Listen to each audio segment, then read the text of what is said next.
Well, Raina, welcome to Green Minds. Thanks. Oh, Green Minds. It's called Green Minds, I know.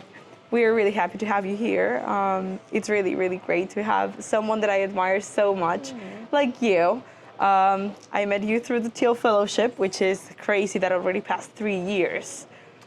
Almost 3 years, it's crazy. That's insane. Insane. But I really love your work. This platform, we're using it to just pretty much share thoughts around every person that I admire and their work. And you're one of that person in the world, so we would love to hear around you. So just to wrapping up, we'd love to talk firstly around your experience, what you're doing, how you started doing what you're doing, and what motivated you. Yeah, of course. There's like a long story. I'll try to shorten as much as I can. But pretty much when I was a sophomore in high school, I visited this bee farm up in Connecticut with my family. And there the beekeeper said he was cleaning out his hives, and I had no idea what that meant. But after visiting the farm, I realized that meant taking like piles and piles of dead bees that didn't make it through the winter and just throwing them into the bushes. And I've been raised on one principle, one like very big principle, which is to live and let live and value every life no matter how small. So like growing up, my parents told me, Raina, even if there's an ant in the house, don't kill it. Take it safely outside and let it live. So to see all those bees dying for something that was human-induced struck a really big chord with me. So pretty much for the next 2 years of my life, I dedicated my life towards living in a lab and creating a solution to help solve the root cause of common crop disorder, which was this one parasitic mite that's killing bees worldwide. And so after 2 years in a lab, I finally started presenting it to science fairs like Intel and Regeneron. And there, I didn't think it would be more than a science project, but then beekeepers started asking for it. And I was like, maybe this could be something more than just a science project. So I patented it, started selling it to beekeepers. And it had the most crazy viral word-of-mouth growth I've ever seen in my life. At its peak, it was being used by about 40% of beekeepers in the United States, which is huge. Wow. And then in COVID, one of the materials used to create HiveGuard is actually used for drug delivery. It's just like, so a totally different purpose, but the price of that obviously went up astronomically, and it didn't make sense to continue making HiveGuard at the same price that beekeepers would justify purchasing. So I was like, all right, what else can I do to help the beekeeping community? And I was still talking with beekeepers at the time, and I realized one really big fundamental issue, which is 1 out of every 3 bites of food we eat come from honeybees, but beekeepers don't know how to make a living off their hobby, which is crazy. They're the fundamental source of our community, exactly. And so I was like, how it's interesting how beekeepers actually make a living is they go and they pollinate a bunch of crops. So like they'll make money off of pollinating the almond fields in California and the orange fields in Florida, but they don't actually make any money off the honeybee byproducts, the honey, royal jelly, propolis that bees make, and they make in excess. They make more than they need to. So it's like, what if I can source ingredients from these beekeepers and sell them into retailers? So that's what I started doing. Just to help them make an extra revenue stream and support the beekeeping community. So I started doing that. Literally was making product in my mom's kitchen. After like knocking on every door in Whole Foods, got into Whole Foods finally. Now we're in about 4,000 retailers in the United States. Oh my God! And profitable, growing, thank God, finally. Finally profitable. That was crazy. And recently started something new in the same sort of field and consumer of like a hydration product that's launching nationwide and one of the largest retailers in the U.S. coming soon, which is cool. Oh my God, congrats on everything that you have done. I'm impressed because I haven't seen you in a while, so I don't know any of this. So my reactions are completely natural.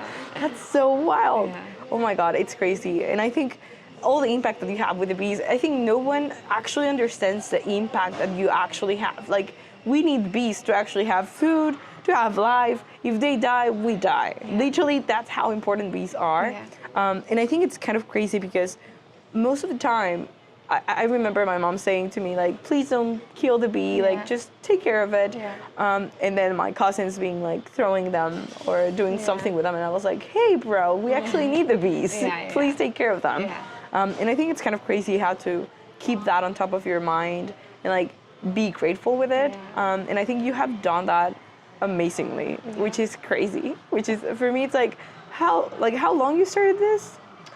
Oh my God, I think it's been 4 years now. My God. Oh, It's been a while. it's been a while. It's been a while, yeah. Wow, you were really young. You're still really young, but I think you agree that being a young entrepreneur kind of hits different once you have like 4 years in your company. You're like, oh shit, this Yeah. actually takes time. Now I have a toddler. Yeah, I don't know if you see it like that, but it feels like a toddler. Yeah, yeah. So I completely agree with it. It's really amazing what you have done so far. What's the best part of your job right now? What do you think it's like? I love what I'm doing. I'm thriving with this. What's the best part of your job? You know, it's interesting. I think like for me, I've always been consumer and CPG, and for me, to own that direct relationship with the consumer, the way consumer works is really cool in the sense that you're able to impact millions of people, thousands of people across the United States. We're in over 40 states in the U.S., pretty much nationwide. With having just by being in this space, and it's like a lot of people. Consumer gets kind of like shit on a lot in the sense that it's not infinitely like there's no infinite distribution like software does, where it just requires touch of just some code. But the cool thing about being in consumer is like, and it may sound kind of trite, but having a physical product means like having a physical relationship and with the end consumer. And agree. for somebody to kind of trust you with that is incredible. I also one other big thing is like to understand that you can do that like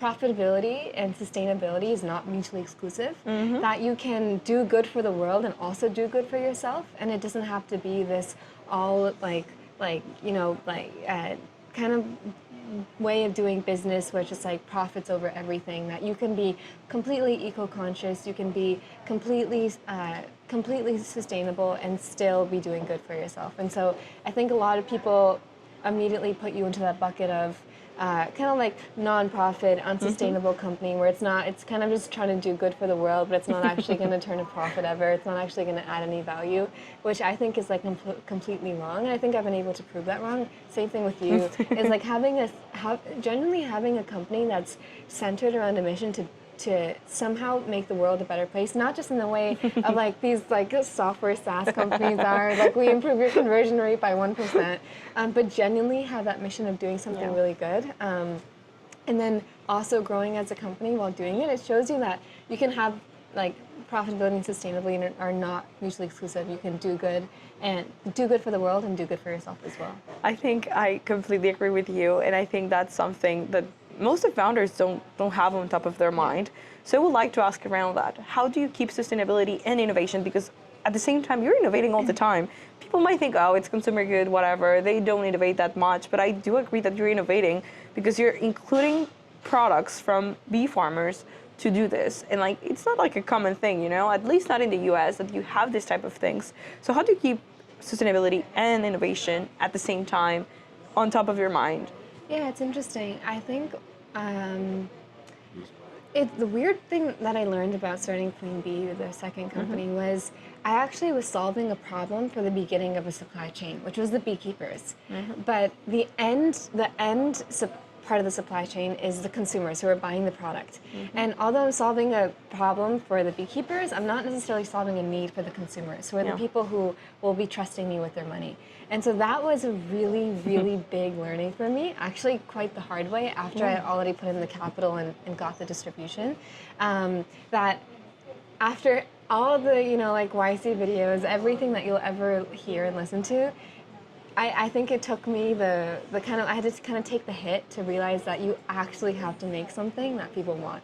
And the root of that is innovation, that although I am trying to solve a really, really big problem for helping beekeepers make a living off their hobby, which keeps all of us alive, the end buyer is a consumer who may not care about the beekeepers, although that's something that's a mission that's like super important to me. And so solving a problem, kind of like reverse engineering the way that you look at it and trying to solve a problem for the end consumer, I think was huge for me.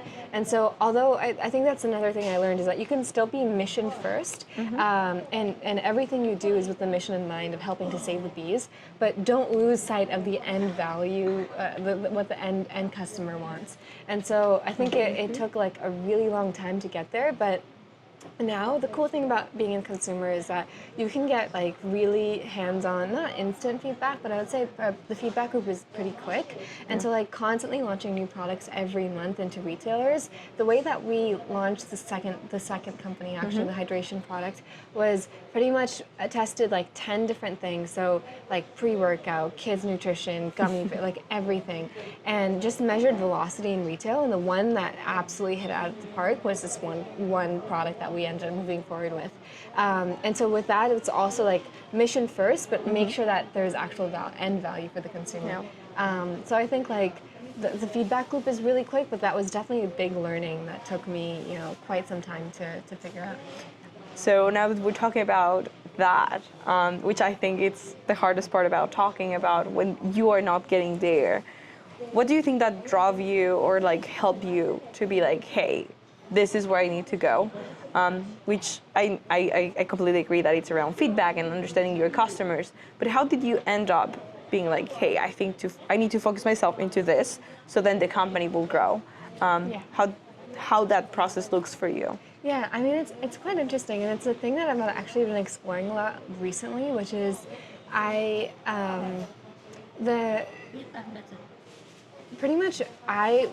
product that got into 4,000 doors, if you look at it, it has innovation. It's not that it doesn't, but it's not like reinventing a new category, something that's like breaking the market in some way.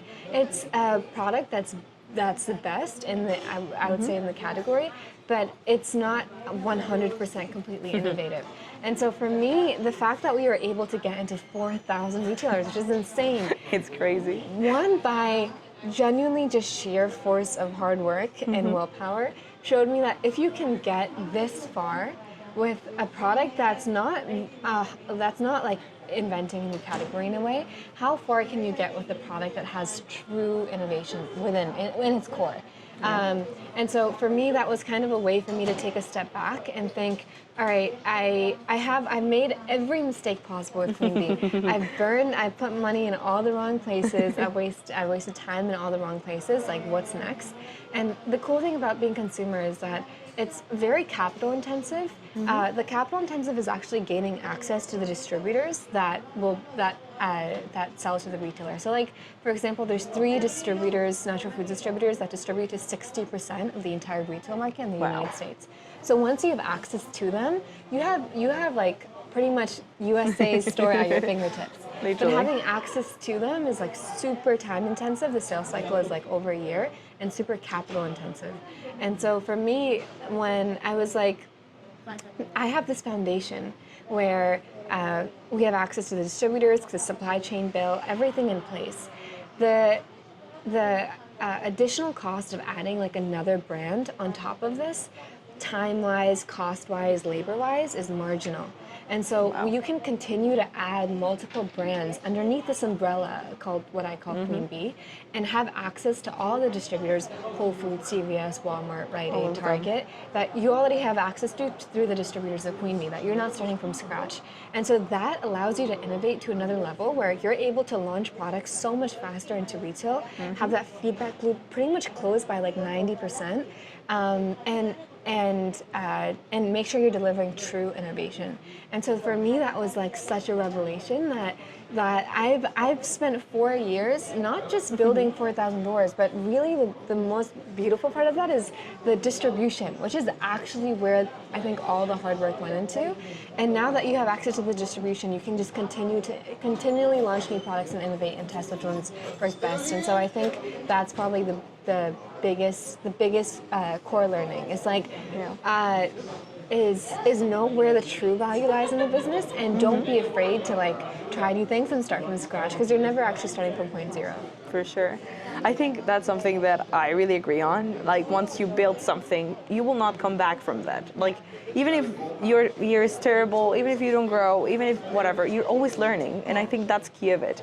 And around the learnings, we always have that kind of advice that we hate, that we follow it up and it was terrible for us because it didn't fit to our company, it didn't fit to our environment, it didn't fit to who we are. So what's that advice that you received that you were like, hell no, I will never do it again in my life?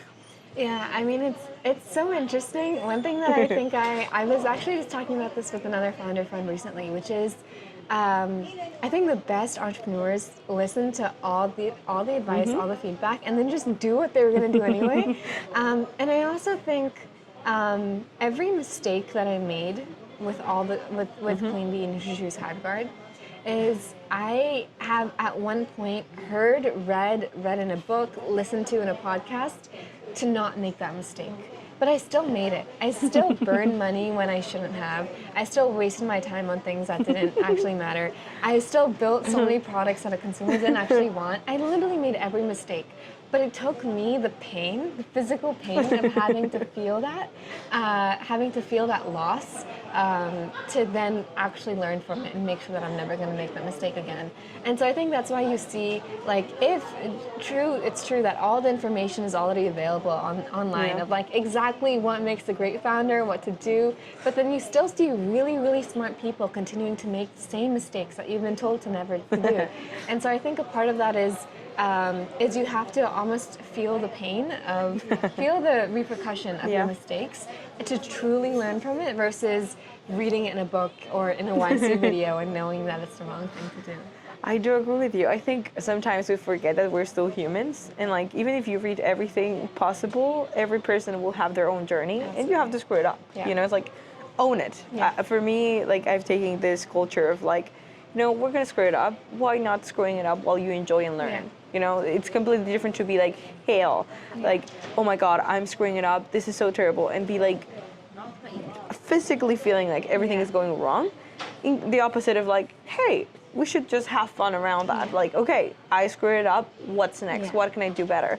I think the difference between founders that actually acknowledge their mistakes, and the ones that cannot grow, is that the ones that acknowledge their mistakes, they can grow from it.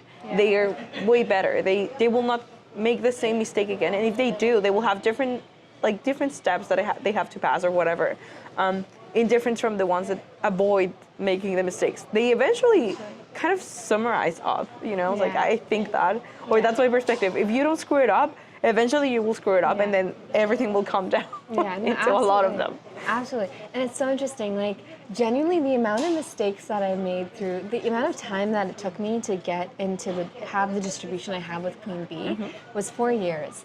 And the same amount of distribution with Nutrichoose, a new company, took me like 3 months. Imagine that. Imagine that. Crazy. That's insane. It's wild. Absolutely insane. And I think it was like, for me as founders, we're so scared. It's not necessarily, so like Nutrichoose is owned by Clean Bee. You're continuously building new brands underneath this umbrella. But I think a lot of founders are like scared. It's a concept of sunk cost, of like, you've spent all this time and work into building this company, that if you focus your time on something new, that all of that went to waste. Clean Bee is growing, profitable, now that I started this new brand and has not slowed down the growth, and continue to build this whole nother channel that has almost the same amount of distribution in a few months that Clean Bee has built in 4 years, which is insane to me. It's crazy. And so it's like the concept of, don't be afraid, like, continuously try new shit and see what works, but also have that growth mindset where if something does fail, that's totally fine. Just make sure you learn from your mistakes. All the mistakes you read in every like YC video and every founder biography, you're gonna make and you're gonna know, but I think the true founders feel the pain, understand that mistake, and like continue to grow from that. I completely agree with you. Yeah. Well, just the last question. What's the book that changed your life? It can be the last year. I can put like a timeline or something. Yeah, so there's this book called The Power of Your Subconscious Mind by Dr. Joseph Murphy. And for me, I read it when I was actually pretty young, and I've carried it around with me literally everywhere. And for me, it was like, it was genuinely such a beautiful concept where for example, I struggled a lot as a kid. So like as long as I could remember, I was average in everything I did. Like I was average in grades, like tried really hard but never really did the best. Average in, athletics, like tried hard but never really went anywhere. Just an average kid my whole life. And so I had this like deathly fear of being average. And so pretty much when I read this book, it gave me that feeling of internal power where there's a part of your mind that is so much more powerful that you don't even have access to. And like 99% of your brain power lies in your subconscious mind. Yeah. If you find a way to somehow activate even like 0.1% of it, you're ahead of the nearly like the entire population. So to find that, it's a true power. It takes a lot of practice and it takes a lot of time. But to truly figure out how to do that, I think is like probably the ultimate life goal. It's a real, honestly, really amazing book. I'd recommend it to anybody and everybody. I love it. Yeah. I love it. Congrats on that. Well, I haven't read it, so now I'm curious about reading it. Yeah. Now I'm curious. Perfect. Well, Raina, thank you so much for being in the podcast. Thank you for having It's me. great to have you here. I admire you so much. I love you so much. I love So you. we will keep doing our crazy stuff. Yes. Perfect.